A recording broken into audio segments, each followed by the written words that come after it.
Nosso bondoso Deus, nós queremos nos aquietar agora na Tua presença. Queremos suplicar a presença do Teu Espírito de uma maneira grandiosa na nossa vida. Nós sabemos que Ele está presente aqui, mas pedimos uma ajuda, uma intervenção profunda, ajudando-nos a compreender a Tua palavra. Nós vamos ler e explicar. Ajuda-me com todas as minhas dificuldades, Deus, a falar a palavra que chegue à mente, ao coração dos meus queridos irmãos nessa noite, para que essa palavra produza transformação na nossa vida, para que nós sejamos impactados pelo Senhor, não por mim, para que ao sair daqui nesta noite, possamos viver uma nova semana de esperança, uma nova semana de uma perspectiva diferente, ao encarar os problemas e as dificuldades desta vida. Eu quero hoje, junto com esta igreja, interceder pelo Orlando, pedir que o Senhor o assista nesse momento de necessidade, que o Senhor use os médicos, que ele possa fazer um tratamento, ou quem sabe até uma intervenção cirúrgica, para corrigir esse mal, mas que a Tua mão esteja com ele nesse momento, trazendo consolo, como nós cantamos, que o Teu Espírito possa abraçá-lo, para que ele sinta que está sendo amado pelo Senhor, Deus. Peço pela esposa, Vânia, peço pelo casamento deles, pela vida deles, que a Tua mão esteja sobre esse casal, bem como aqui, nesse momento, eu intercedo também por esta igreja, por esse povo amado, esse povo caro para o Senhor, que comprou ali na cruz do Calvário, Deus. Visita cada um nesta noite e abençoa, é o que eu peço, é o que nós pedimos, em nome de Jesus. Amém? Abra sua Bíblia então, para 2 Pedro, capítulo 3, o texto que o nosso irmão Marcos leu, foi em 1 Pedro 4, de 7 até o 19, o contexto é o mesmo, Pedro está falando sobre o final dos tempos, e eu vou, junto com vocês, falar também sobre o fim do tempo. O tema da minha mensagem é o cristão e o final do mundo, o fim do mundo. Você acha que o fim está próximo? Esse tema, ele rende muito dinheiro para Hollywood, porque sempre estão fazendo filmes sobre o final dos tempos, e isso dá muito dinheiro no cinema. A questão é que eu vejo esses filmes, com toda aquela produção cinematográfica, o que fica na mente das pessoas é que essa questão de fim do mundo é só história de cinema, porque na verdade isso não vai acontecer. É apenas um mito, é apenas uma ideia, principalmente uma ideia de crente, de pessoa bitolada que acredita na Bíblia. Então muitos vão no cinema, ficam empolgados, mas acabam voltando para sua casa e não pensam seriamente. Não sei quantos de vocês assistiram esse último filme que Hollywood fez, baseado em algumas interpretações dos maias, que o fim do mundo iria acabar no dia 21/12/2012. Houve um pavor assim, fantástico, falou sobre isso, mas passou o dia e parece que cada vez mais fica desacreditado em relação a essa questão do final do mundo. Eu quero que você entenda que, desde muito tempo atrás, existem algumas questões filosóficas, principalmente surgiu na Grécia Antiga, quando eles sistematizaram os pensamentos, essas ideias. Qual é o sentido da vida? Essas perguntas são constantemente trabalhadas. De onde nós viemos? Por que nós estamos aqui? Para onde nós iremos? Enquanto nós estamos aqui, por que a gente deve viver? Então, qual é o sentido da vida? E muitas pessoas têm debruçado e escrito livros acerca dessas questões. Tem um filósofo muito conhecido, chamado Sêneca. Ele viveu muito contemporâneo ali do Senhor Jesus. Ele nasceu em 4 a.C. e morreu por volta de 65 depois de Cristo. Olha que interessante, num dos escritos dele, olha a filosofia que está por trás disso. Ele diz assim, olha, depois da morte não há nada, e a morte também não é nada. Cada hora do nosso passado pertence à morte. O que ele está querendo dizer? Que não existe nada depois da vida, não existe nada depois da morte. Morreu, acabou. Na verdade, cada dia que você vive, o ontem, já é a morte, porque você não pode viver esse dia de novo. Então, a grande questão é viver cada dia, intensamente. Por isso ele diz assim, olha, morremos a cada dia falta uma parte da vida. Morremos como mortais que somos, e vivemos como se fôssemos, ou fôramos, imortais. O que ele está querendo dizer com isso? Que nós vivemos cada dia como se nós fôssemos pessoas que não vão morrer, porque as pessoas não querem pensar na morte, elas vivem como se fossem imortais. A tese dele, basicamente, é a tese que ainda hoje reina nesse mundo, que é infundida na nossa mente através de filmes, novelas. Você só tem uma vida, aproveite-a ao máximo. Todo o prazer que você pode viver, que você pode juntar, viva aqui agora. Curta a sua vida, porque você só tem uma vida. Você não pode fazer nada, porque não existe nada depois do lado de lá. Para ele, Sêneca, na sua filosofia, e para a filosofia das pessoas que defendem isso, felizes são aqueles que aproveitam a vida, porque vida eterna é aqui. Nós vamos ser felizes na medida em que nós estivermos desfrutando do prazer, desfrutando do que a vida pode oferecer para nós. Então eu chamo isso aqui a filosofia do aqui e do agora. Por quê? Para ele a morte é o fim. It's over, acabou, não tem mais nada. Tem alguns grupos que se dizem cristão que pensam assim também. Você morreu, acabou. Tem uma música que você certamente conhece essa música. Alguns até postam o refrão dessa música no grupo da igreja. Alguns até cantam. O refrão é interessante, você vai ver agora mesmo. Mas é a música do Renato Russo, do Legião Urbana, que fez e faz muito sucesso até hoje. Ele escreveu, não se sabe se é um fato real que ele escreve, ou se foi apenas da sua imaginação, mas ele fala de uma jovem que se suicidou. E depois, no transcorrer da música, ele vai falar os motivos que ele acredita por que essa jovem se suicidou. Vai falar do relacionamento com os pais, que é turbulento, que é cheio de animosidade, incompreensão. Então a primeira estrofe da música diz assim: estátuas e cofres e paredes pintadas. Ninguém sabe o que aconteceu. Ela se jogou da janela do 5º andar. Nada é fácil de entender. Dorme agora e só o vento lá fora. Quero colo. Vou fugir de casa. Agora ele começa a descrever as razões por que ele acredita que ela se jogou do 5º andar. Quero colo. Ela não tem isso em casa. Vou fugir de casa. Posso dormir aqui com vocês? Estou com medo. Tive um pesadelo. Só vou voltar depois das 3. E segue. Mas a estrofe diz assim: é preciso amar as pessoas como... Porque se você parar para pensar, na verdade não há. O que que não há? O que que não há? Não há amanhã, não há futuro, não há vida. Entenderam a filosofia? É a mesma de Sêneca. E nós cantamos isso. É preciso amar as pessoas como se não houvesse amanhã. Parece lindo isso. Mas é uma filosofia humanista. É uma filosofia do aqui, agora. Aproveite a vida ao máximo. Curta. A Bíblia fala dessas filosofias materialistas que reinam nesse mundo. E você precisa entender que esse mundo, ele é governado, ele está na mão de ateus materialistas. Às vezes eu converso com o Zezé, eu converso com outros irmãos, e eles dizem assim: será que os nossos políticos não têm vergonha? Não, eles não têm vergonha. Sabe por quê? Porque eles não têm princípios morais. Eles são materialistas. Eles creem nisso aqui, ó. A filosofia que rege a vida deles é a filosofia do aqui e agora. Eles não pensam que vão morrer e ter que prestar contas.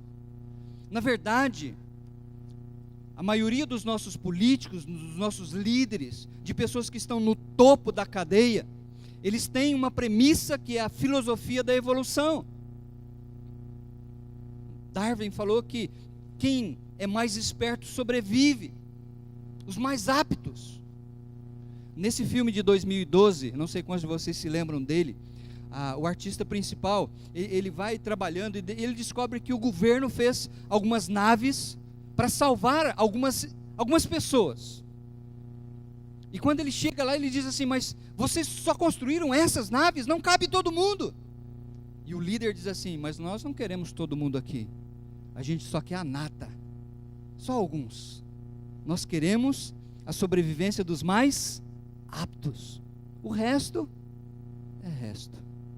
Meus queridos, a Bíblia condena a filosofia deste mundo, você precisa condenar também.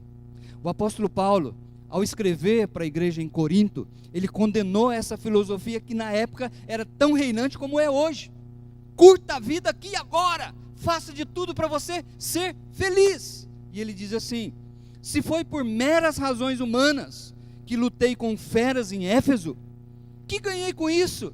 Ele está dizendo: se a vida é uma aqui e agora, e eu dediquei a minha vida, e eu me expus a morrer por Jesus, o que eu ganhei com isso? E ele continua: se os mortos não ressuscitam, comamos e bebamos, porque amanhã morreremos. Esta era a filosofia da época, e ainda é, infelizmente, hoje, e infelizmente, na vida de muito que se diz crente.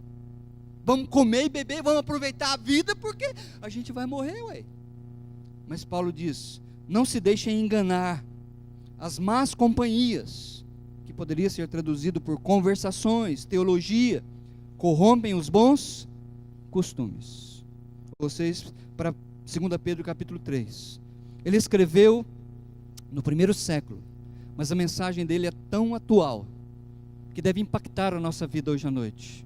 Ele escreveu no mundo que tinha esta filosofia do aqui e agora, daqueles que precisam curtir a vida, porque é preciso amar as pessoas como se não houvesse amanhã, e nós precisamos derrubar essa filosofia na nossa vida.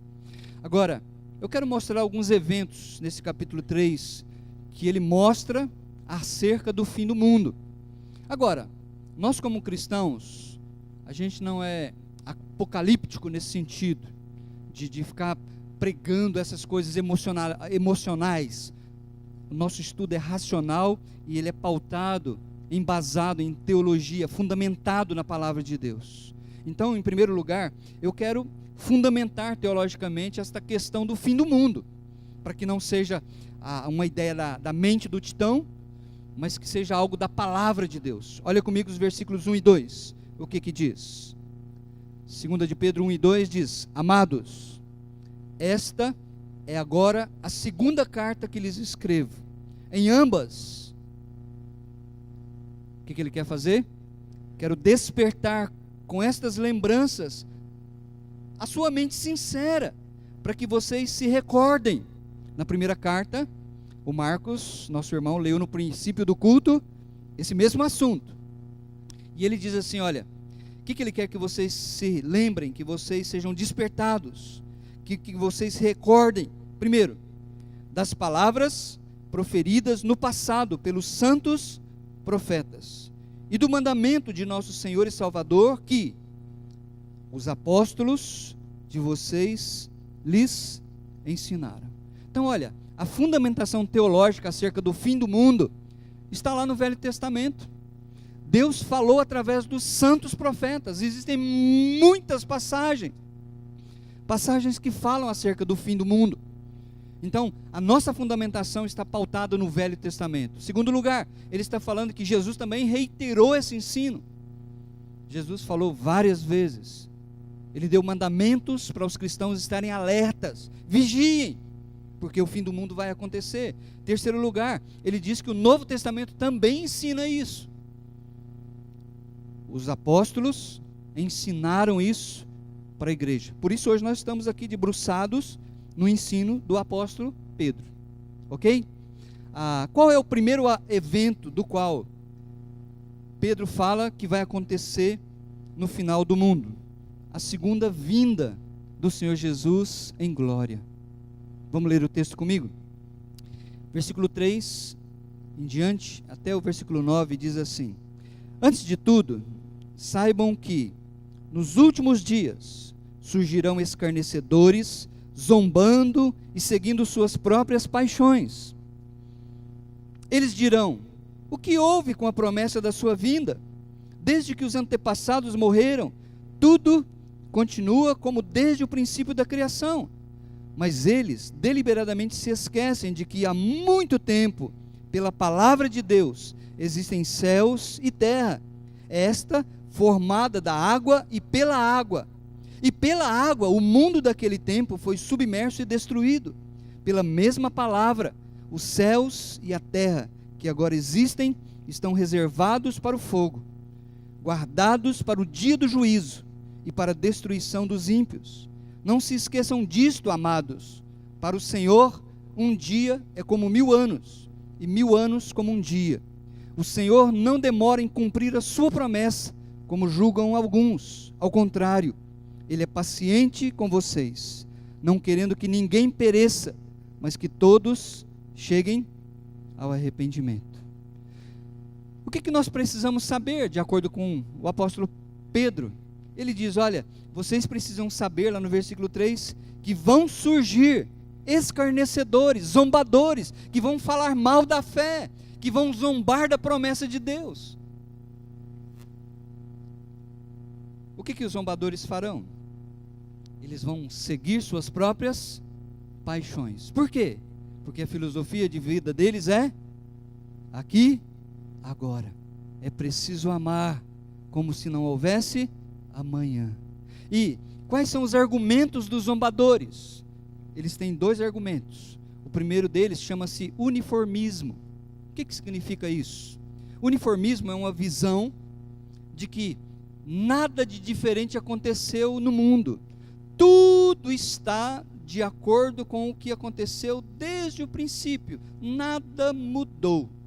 Por isso, quando alguns arqueólogos, cientistas vão datar a idade da Terra, eles acham um fóssil e eles falam: olha, isso aqui teve bilhões e bilhões e trilhões de anos. Por quê? Porque eles acreditam que quando aquele animal morreu lá atrás, aí ele foi decomposto, o ventozinho vai trazendo poeira, e fez-se uma montanha. Então eles cortam aquela montanha hoje e dizem assim: olha, isso aqui tem 1000 anos, 10.000 anos, 50.000 anos, 1 milhão de anos, 2 milhões de anos, 3 bilhões de anos. Está vendo? Esse animal viveu há 3 bilhões de anos, porque eles acham que a Terra está uniforme, nada aconteceu de diferente. Esse é o argumento deles. Olha no versículo 3 comigo. Eles dirão: o que houve com a promessa da sua vinda? Lembra? Eles estão falando de promessas que foram feitas no Velho Testamento. Desde que os antepassados morreram, tudo continua como desde o princípio da criação. Nada mudou. Um outro argumento que eu acho que eles usam aqui, o Julinho me ajudou nessa palavra, é prescrição. Sabe quando a gente tem aquela sensação de injustiça, porque os nossos políticos ou os figurões não são penalizados pelos crimes que eles cometem, porque eles têm dinheiro, e o advogado entra com recurso, e mais um recurso, mais um recurso, mais um recurso, aí passa-se o tempo, e ele não pode ser mais punido, porque prescreveu. Esse é o argumento deles. Deus não vai punir. Sabe por quê? Porque já prescreveu. Se ele tivesse que punir a gente, ele já teria punido. Para mim é esse argumento que está usado aqui, quando ele diz assim: olha, os nossos antepassados morreram. E desde que os nossos antepassados, olha lá, gente, desde que os nossos antepassados morreram, faz tanto tempo, e eles não foram punidos, então Deus não vai nos punir também. Sabe de uma coisa? A gente corre um risco de pensar que Deus age assim. A gente peca, a gente falha, e a gente fica assim naquele medo, porque crente quando peca assim, ele fica com medo. Ele fica com medo de Deus descer a lenha em cima dele. Mas nada acontece. Aí ele já se sente mais tranquilo. Aí ele peca de novo. Aí ele já não fica tão preocupado, mas ele fica assim, nada acontece. Na mente dele, prescreveu: se Deus não me julgou, Deus não irá me julgar mais. O apóstolo Pedro está dizendo que essa é a atitude dos zombadores. Essa é a atitude dos escarnecedores que zombam da palavra de Deus. Mas olha comigo, nós cremos não no uniformismo, nós cremos no catastrofismo. Nós acreditamos que Deus já realizou várias catástrofes. É por isso que nós não cremos que o mundo tem bilhões e bilhões e trilhões de anos. Mas e aqueles animais que estão enterrados lá embaixo, lá, e que o carbono 14?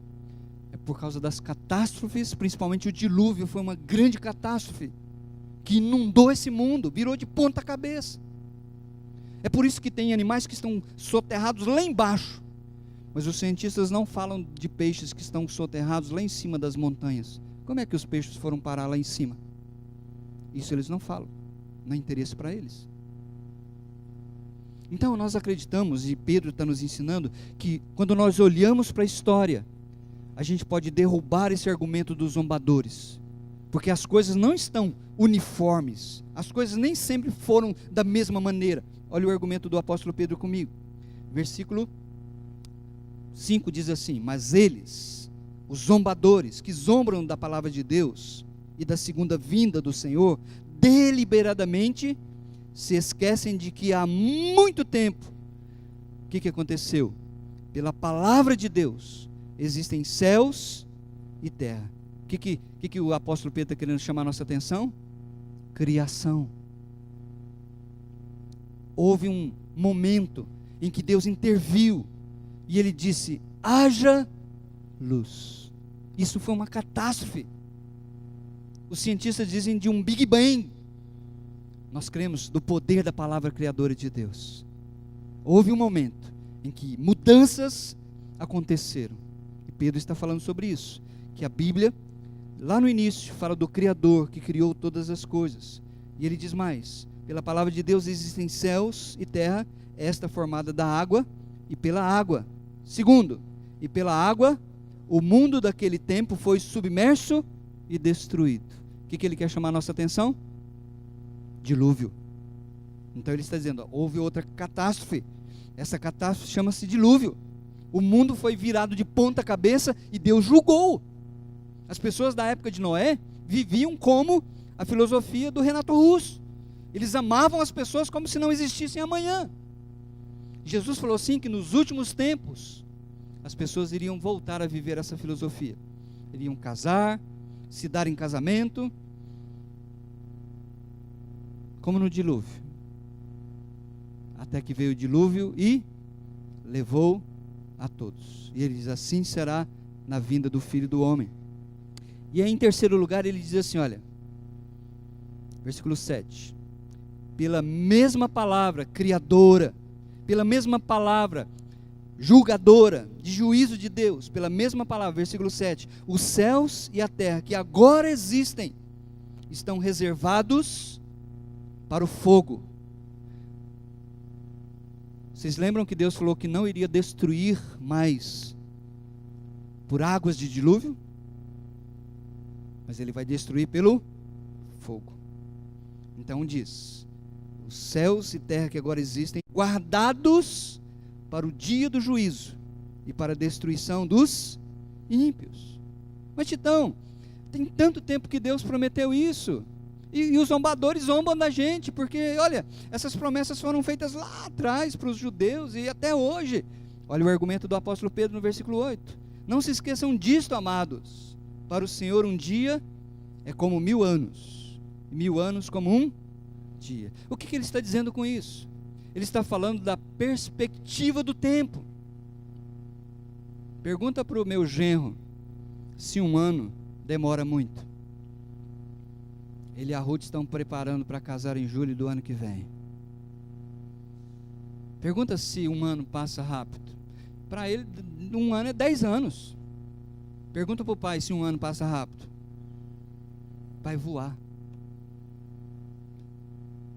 Quão infelizes nós somos como homens quando a gente chega para uma mulher que está grávida, quase para dar à luz, custando a carregar aquele barrigão, e a gente diz assim, não, passou tão rápido, hein?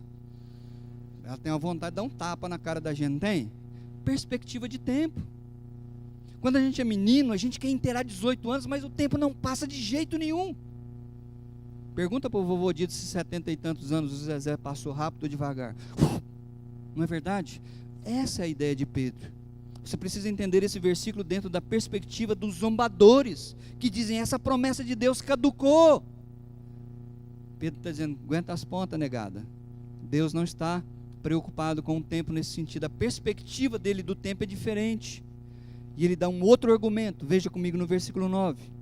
Olha o que ele fala. Que a agenda de Deus está de pé e ela vai se cumprir. O Senhor não demora em cumprir a sua promessa, como julgam alguns. Ele está falando daqueles zombadores. Ao contrário, por que Deus ainda não veio? Por que Deus ainda não mandou o Senhor Jesus e aí já arrasou com esse mundo? Ele dá uma razão do coração de Deus aqui. Ao contrário, Ele, o nosso Deus, é o quê? Paciente. Algumas versões trazem a palavra longânimo. É a mesma coisa. Ele é paciente com vocês, não querendo que ninguém pereça, mas que todos cheguem ao arrependimento. Deus tem sido misericordioso, Ele tem dado oportunidades para que as pessoas possam ouvir e invocar o nome do Senhor Jesus. Esse Deus nosso é maravilhoso. Já pensou se Ele tivesse voltado há 5 anos atrás, 10 anos atrás, 15 anos atrás, 20 anos atrás? Quem é que teria ido? Quem é que teria ficado aqui para julgamento? Está vendo como que Deus é misericordioso conosco? Hoje nós podemos dizer, Deus, nossa, eu te louvo demais da conta, porque o Senhor me alcançou, e eu não temo mais esse julgamento, porque eu estou nas tuas mãos. Qual é o primeiro evento que Pedro fala? A volta gloriosa do Senhor Jesus.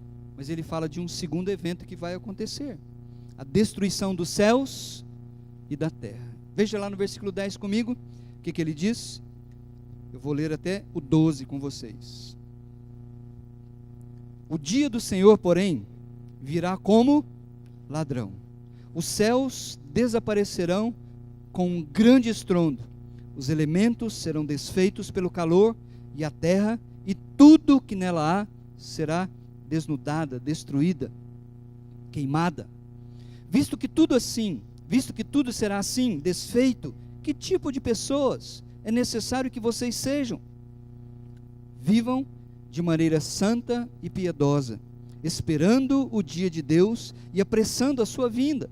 Naquele dia, os céus serão desfeitos pelo fogo, e os elementos derreterão pelo calor. Olha, ele usa uma figura muito interessante. Ele fala, lá no versículo 10, virá como ladrão. O que ele está querendo dizer? Esse dia virá inesperadamente, repentinamente, sem oportunidade para as pessoas. O Senhor Jesus falou sobre isso em Mateus 24. Quando o sinal do Filho do Homem apontar no céu, todo olho verá, e ele diz assim, se lamentará. Sabe por quê? Não haverá mais chance de arrependimento. A volta do Senhor Jesus em glória, para a destruição dos céus e da terra, para o julgamento final, virá de uma maneira inesperada. Não tem tempo das pessoas raciocinarem e pedirem um perdão para Deus e um arrependimento. Não. Pedro está dizendo que virá como ladrão. Na parte B do versículo, preste bem atenção, ele fala que os céus desaparecerão, os elementos se desfarão pelo calor e a terra será queimada. Lá no versículo 7, a gente já leu, ele fala que os céus e a terra existem agora, estão reservados para o fogo, guardados para o dia do juízo. Preste bem atenção nisso. O que Pedro está dizendo é que todas as obras da humanidade, todos os grandes monumentos, tudo aquilo pelo que as pessoas deram a vida, serão queimados. Vocês entenderam isso? As vaquinhas do Paulo vão pegar fogo. A casa da Marinês do Marquinhos vão pegar fogo. Os móveis, o carro 0 km que você comprou vai pegar fogo. É isso que Pedro está dizendo. Ninguém vai levar nada. Eu vejo alguns leilões de quadros que a pessoa parece que pegou tinta e jogou na tela assim, aquela bagunça. São leiloados por milhões de reais, enquanto há tantas pessoas na África passando fome e morrendo, porque o ser humano é egoísta. O ser humano só pensa em si mesmo. Ele não ama as pessoas nem como se não houvesse amanhã. Ele ama somente a si mesmo. Então, isso precisa fazer uma diferença na nossa maneira de viver, na maneira como nós lidamos com as coisas. Porque Pedro diz que tudo isso será queimado. Tudo isso será desfeito. Versículo 11a, ele fala isso conosco. Visto que tudo será assim desfeito, queimado, vai pegar fogo.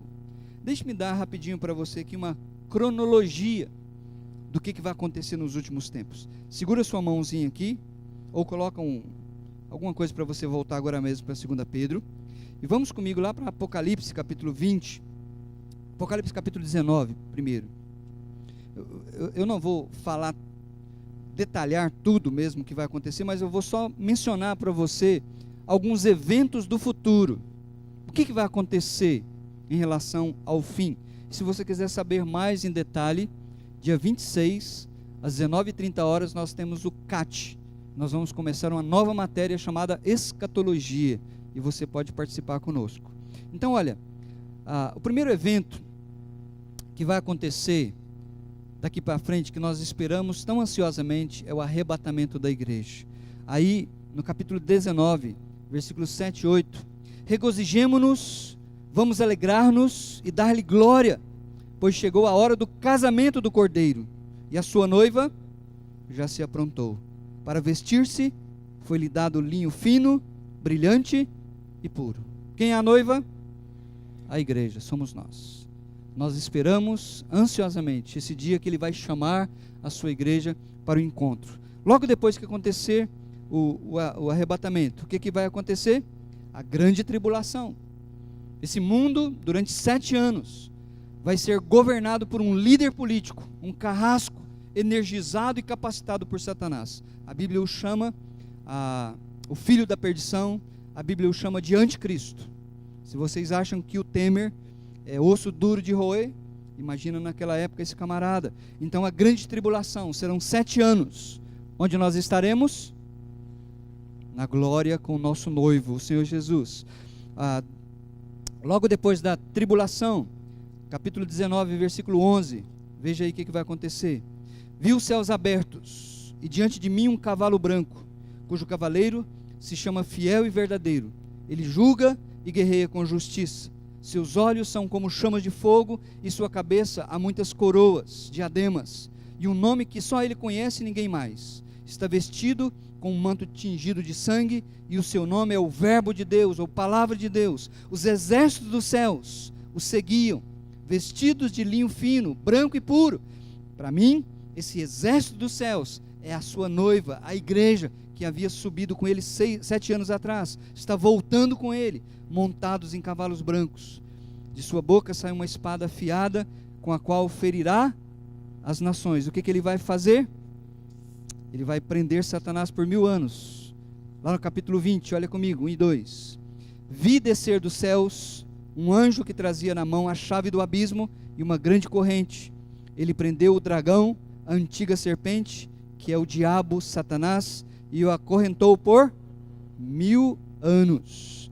E aí então o Senhor Jesus vai estabelecer o seu reino glorioso. No finalzinho, na parte B do versículo 15, 19:15 diz: Ele as governará com cetro de ferro. Ele pisa o lagar do vinho do furor da ira do Deus Todo-Poderoso. Em seu manto e em sua coxa está escrito este nome: Rei dos Reis e Senhor dos Senhores. Versículo 6 do capítulo 20, versículo 6. Felizes e santos os que participam da primeira ressurreição. A segunda morte não tem poder sobre eles. Serão sacerdotes de Deus e de Cristo, e reinarão com ele durante 1000 anos. Então vai haver um período de 1000 anos que Cristo vai reinar aqui na terra. Nós estaremos reinando com ele. No final desses 1000 anos, versículo 7, capítulo 20, verso 7.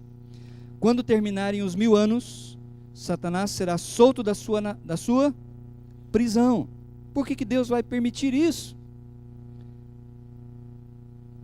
Vai ter a batalha de Gog e Magog, versículo 8. E sairá para enganar as nações que estão nos 4 cantos da terra, Gog e Magog, a fim de reuni-las para a batalha. seu número é como a areia do mar. As nações marcharam por toda a superfície da terra e cercaram o acampamento dos santos, a cidade amada, mas um fogo do céu desceu e os devorou. Depois de 1000 anos de paz, de justiça, Cristo reinando aqui, as condições de vida serão restauradas à época anterior ao dilúvio. As pessoas viverão muitos anos, mas lá no coração ainda haverá muitas pessoas que não se dobrarão. Apenas uma oportunidade para se rebelar contra Ele. É essa a oportunidade que Deus vai dar no final do milênio. Satanás, então, no final dessa batalha, será lançado no lago de fogo. Versículo 10. O diabo, que as enganava, foi lançado no lago de fogo, que arde com enxofre, onde já haviam sido lançados a besta, que é o anticristo, e o falso profeta. Eles serão atormentados dia e noite, para todo o sempre. A Bíblia diz que o além, sem Deus, não é uma aniquilação. Deixaram de existir. Você continuará existindo. Ou num lugar de glória e bem-aventurança com Deus, ou num lugar de sofrimento eterno, sem Deus. Satanás será lançado no lago de fogo. A destruição dos céus e da terra é uma suposição. No versículo 11, diz assim, na parte B do versículo, vamos ler o versículo todo. Depois vi um grande trono branco, e aquele que nele estava sentado. A terra e o céu fugiram da sua presença, da presença daquele que está sentado, e não se encontrou lugar para eles. Há uma possibilidade de que a destruição dos céus e da terra será aqui, e todas as pessoas comparecerão na presença, na mão poderosa de um Deus que vai julgar todas as pessoas. E o texto aqui fala sobre o grande trono branco. Diz assim no versículo 12: vi também os mortos, grandes e pequenos, em pé diante do trono, e livros foram abertos. Outro livro foi aberto, o livro da vida. Os mortos foram julgados de acordo com o que tinham feito, segundo o que estava registrado nos livros. O mar entregou os mortos que nele havia, a morte e o inferno, o Hades, entregaram os mortos que neles havia, e cada um foi julgado de acordo com o que tinha feito. Então a morte e o Hades, o inferno, foram lançados no lago de fogo. Quem já está lá no lago de fogo?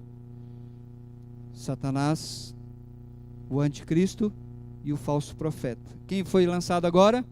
O Hades e a morte. Versículo 15. Aqueles cujos nomes não foram encontrados no livro da vida do Cordeiro foram lançados no lago de fogo. Esta, de acordo com a Bíblia, é a segunda morte. É a separação eterna de Deus. Por isso, a Bíblia termina falando de um novo céu e uma nova terra. Versículo 21, capítulo 21. Então, vi novos céus e nova terra, pois o primeiro céu e a primeira terra tinham passado e o mar já não existia. Então, meus queridos, o primeiro evento é a volta gloriosa do Senhor Jesus. Segundo evento, a destruição dos céus e da terra. E o terceiro evento é a criação dos novos céus e da nova terra. Volta comigo lá para Pedro, capítulo 3. Versículo 13. Diz assim: todavia, de acordo com a sua promessa, esperamos novos céus e nova terra, onde habita a justiça. Portanto, amados, enquanto esperam estas coisas, empenhem-se para serem encontrados por Ele em paz, imaculados e inculpáveis. Tenham em mente que a paciência de nosso Senhor significa salvação, como também nosso amado irmão Paulo lhes escreveu com a sabedoria que Deus lhe deu. Quem é que vai fazer essa nova criação? O Criador, o nosso Deus. Primeiro livro da Bíblia, Gênesis, fala do princípio de todas as coisas.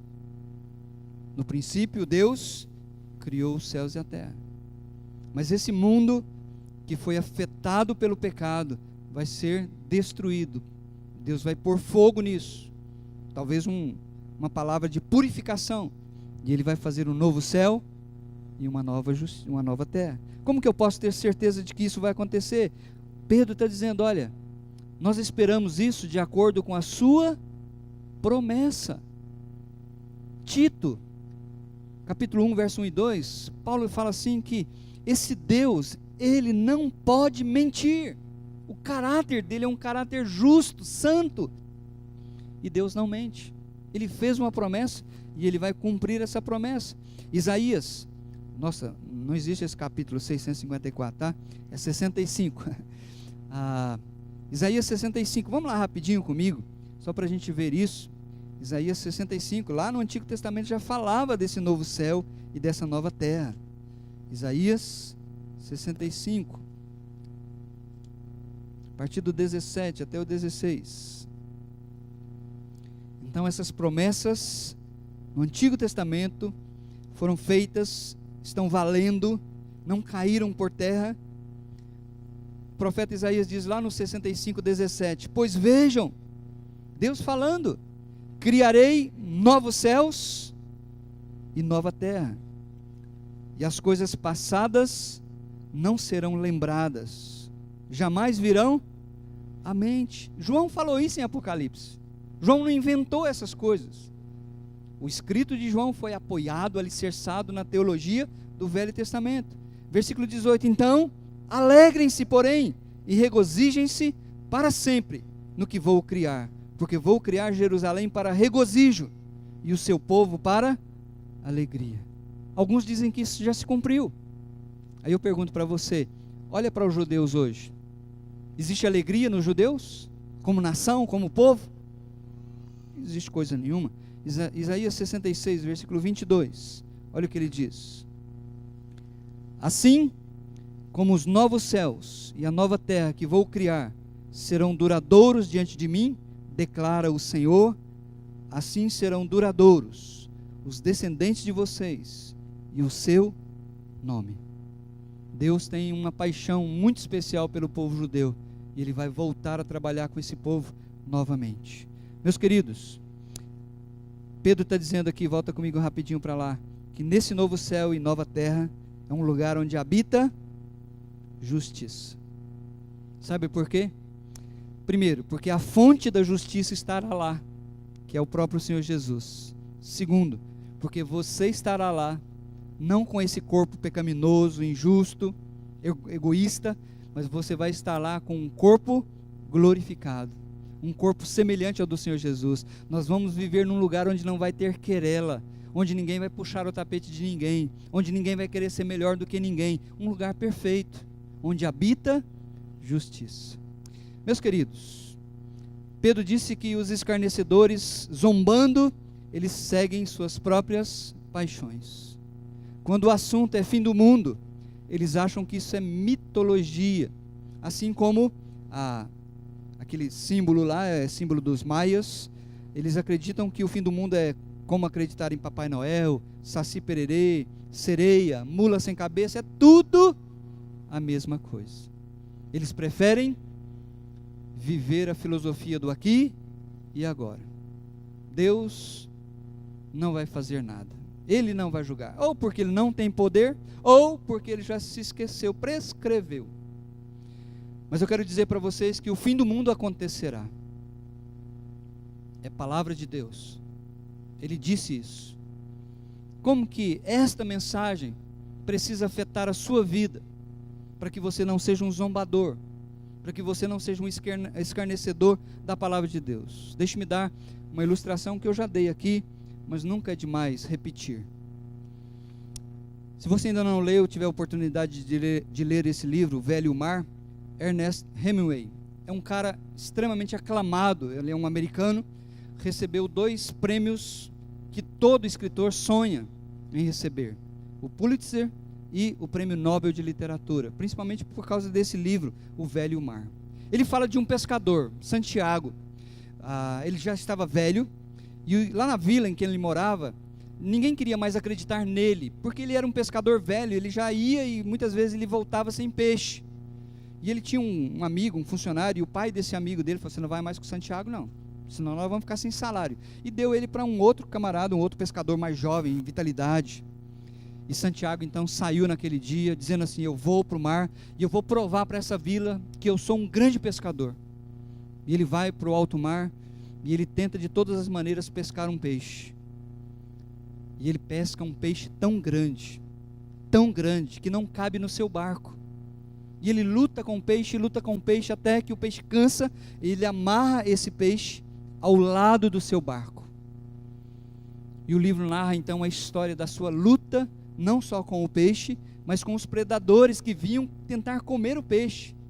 E ele vai navegando em direção à sua vila, porque este era o grande troféu da sua vida. Ele queria mostrar para todos os seus amigos que Santiago ainda era o grande pescador. Mas tal qual foi a sua tristeza, a sua frustração, que quando ele chegou em terra, lá na praia, para mostrar o seu grande peixe, não havia mais um grande peixe, porque os predadores já haviam comido ele durante a viagem.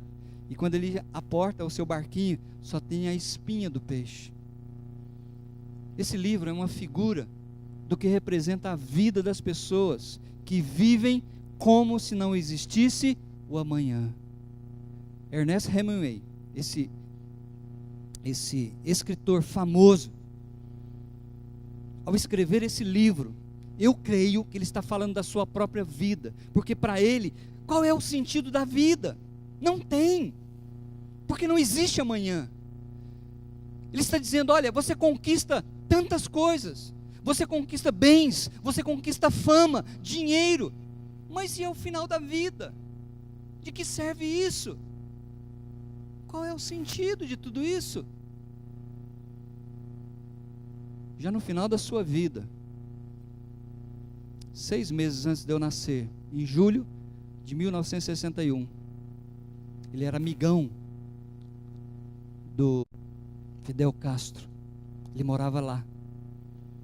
Ele entrou no porão da sua casa, pegou a sua espingarda, botou dentro da boca, pum! E apertou o gatilho. Porque a vida não tem sentido.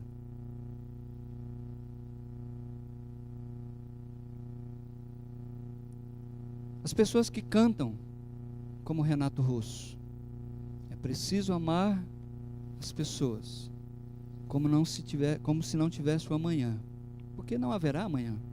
As pessoas que vivem aquela filosofia do aqui e agora, como Sêneca. Muitos não têm a coragem do Ernesto, mas eles chegam ao final da vida, olham para trás, e o que eles veem muitas vezes não é um peixe grande, é apenas a carcaça daquilo que eles conseguiram. Meus queridos, eu quero aplicar esse texto que nós estudamos hoje à noite, baseando-me lá no versículo 11 do capítulo 3. O apóstolo disse assim: visto que tudo será assim desfeito, o peixe da sua vida vai ser comido. Provavelmente você vai chegar no final da sua vida doente, talvez até num hospital, num leito de cama, desenganado. São os predadores que vão comendo esse corpo, esta vida. E o que você vai fazer? Você vai dar um tiro na boca? Não, porque nós não temos essa filosofia do aqui e agora. Nós não amamos as pessoas como não se houvesse amanhã. Visto que tudo será assim desfeito, que tipo de pessoa é necessário que você seja? Eu quero dar 3 respostas aqui. Primeiro, você precisa ser uma pessoa que espera a vinda do Senhor. Versículo 12 e 14 diz assim para nós, a gente já leu, vai ler de novo: esperando o dia de Deus e apressando a sua vinda.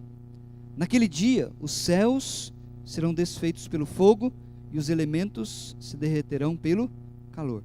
Se você tem uma caneta, risca essa palavra na sua Bíblia: esperando. Versículo 13: todavia, de acordo com a sua promessa, esperamos novos céus e nova terra. Risca de novo a palavrinha esperamos. Versículo 14. Portanto, amados, enquanto esperam. 3 vezes. 3 vezes. Diante dessa destruição dos novos céus, dos céus e da terra, de tudo que vai acabar, Pedro diz: não dê um tiro na boca, porque você tem esperança. Espera a vinda do Senhor Jesus. Jó capítulo 19 é um texto maravilhoso. Leia em casa hoje à noite.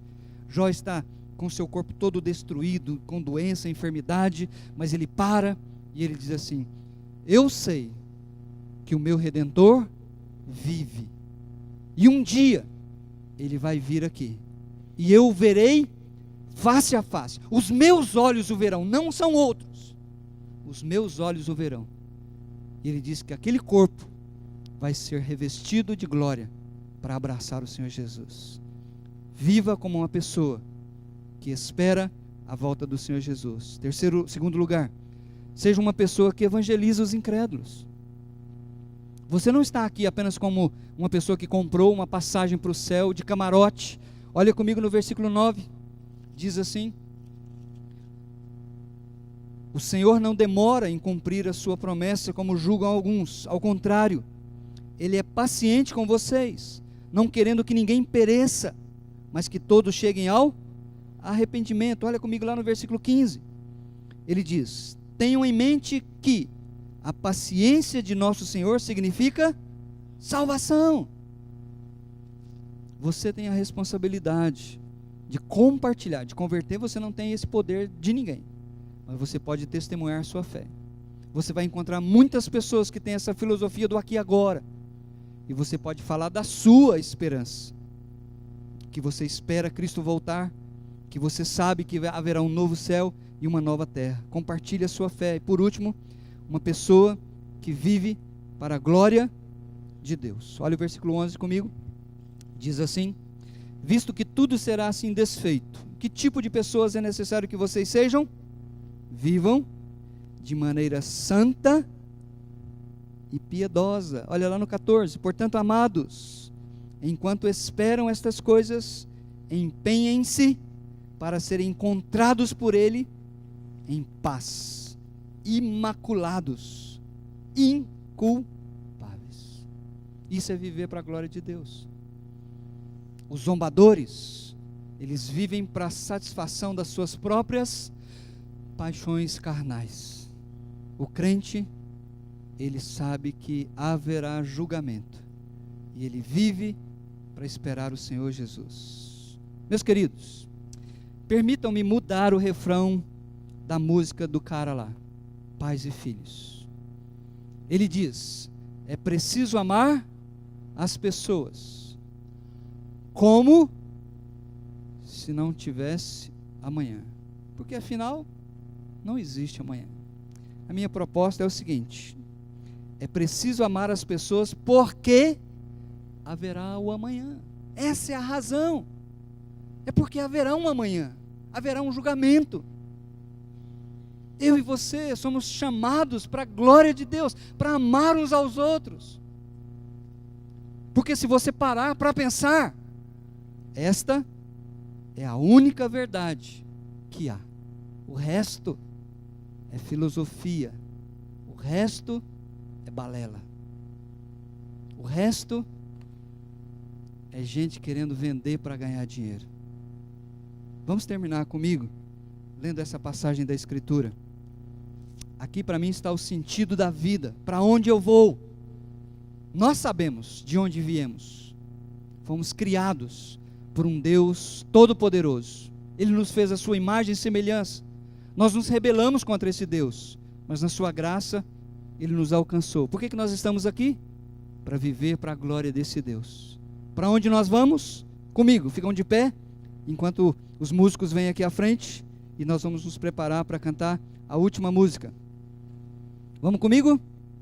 Eis que venho sem demora, conserva o que tens, para que ninguém tome a tua coroa.